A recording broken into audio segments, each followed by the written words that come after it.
मकसद है अति पिछड़ों की एक तरह से आज़ादी की दूसरी लड़ाई है। यह इसलिए कहें कि जो जननायक कर्पूरी ठाकुर जी ने 1978 में इसको आरक्षण दिया, अभी पूरी तरह से यह 38% या यूँ कहें 40% आबादी का सशक्तिकरण भी नहीं हुआ था, लेकिन नीतीश सरकार ने उसको कमर तोड़ दी। ये अपेक्षाकृत 3 जातियों को मूल अति पिछड़ा में जोड़ करके, पिछड़ा वर्ग से हटा करके एक तरह से अति पिछड़ों की कमर इसने तोड़ दी।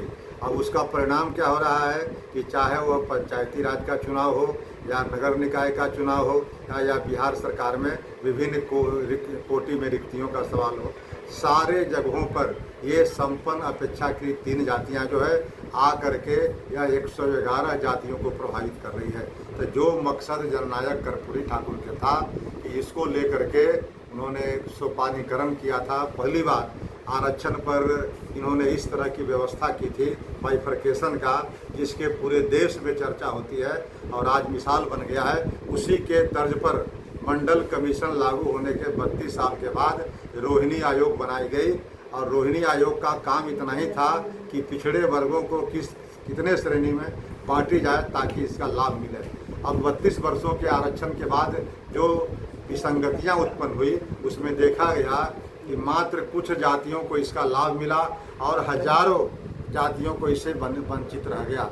उसी तरह की व्यवस्था नीतीश कुमार जी ने पुनः इसमें ला दिया है। ये अति पिछड़े वर्ग के लोगों के साथ बहुत बड़ा धोखा है। इस धोखा से निजात दिलाने के लिए हम लोगों ने एक आंदोलन तैयार किया है, अति पिछड़ा आरक्षण बचाओ संघर्ष मोर्चा। यह आंदोलन तब तक जारी रहेगा जब तक ये 3 जातियों को इसके श्रेणी से हटा करके उस अपने श्रेणी में नहीं डाल दिया जाता। सर, चूंकि आपने अति पिछड़ा का बात किया, तो अति पिछड़ा कोर वोटर नीतीश कुमार को माना जाता है। ऐसे में आपने तेली तमोली दांगी को कहीं ना कहीं अति पिछड़ा से हटाने का मांग कर रहे हैं, तो क्या लगता नहीं है कि ये जो नीतीश कुमार ने ही तेली तमोली दांगी को अति पिछड़ा में शामिल किए हैं, आपकी बातों को नीतीश जी मानेंगे? और चूंकि अंतिम सत्र भी है सरकार का।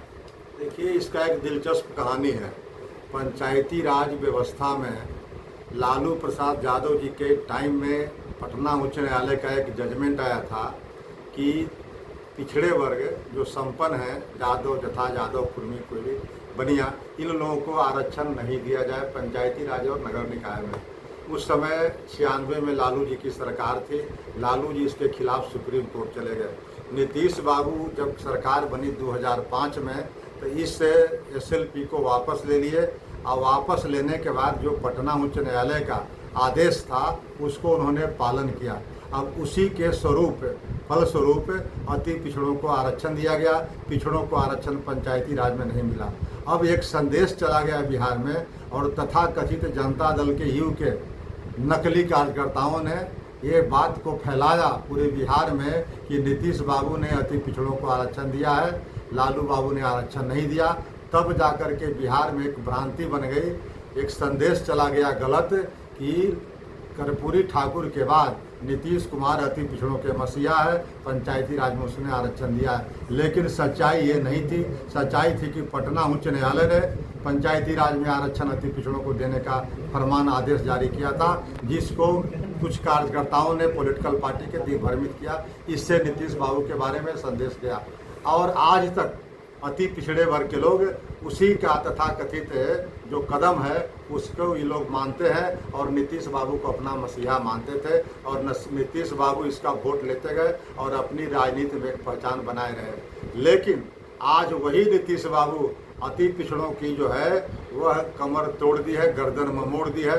अब अति पिछड़ा जो है मरमाहत है, नीतीश कुमार के कारनामों से घायल है और आगामी चुनाव में बदला लेने के लिए तैयार बैठा हुआ है कि अभी भी नीतीश कुमार को एक अंतिम चेतावनी हम लोग कल 24 जुलाई को माध्यम से बिहार विधानसभा घेराव के माध्यम से यह देना चाहते हैं कि समय रहते नीतीश कुमार अपनी यह जो गलत काला कानून जो लागू किया है उसको वापस ले ले, और अगर वापस नहीं लेता है तो आने वाला चुनाव में नीतीश कुमार की राजनीतिक रूप से मटिया मेट कर देंगे हम लोग। इसकी बिहार में NDA की भी शासन नहीं बनेगी, या BJP और नीतीश कुमार और यहाँ पर तो राष्ट्रीय जनता दल भी तीनों मिलकर के अति पिछड़ों के साथ ये जो है ये सौतेलापन व्यवहार कर रही है, अति पिछड़ा को मुख्य धारा में आने नहीं दे रही है।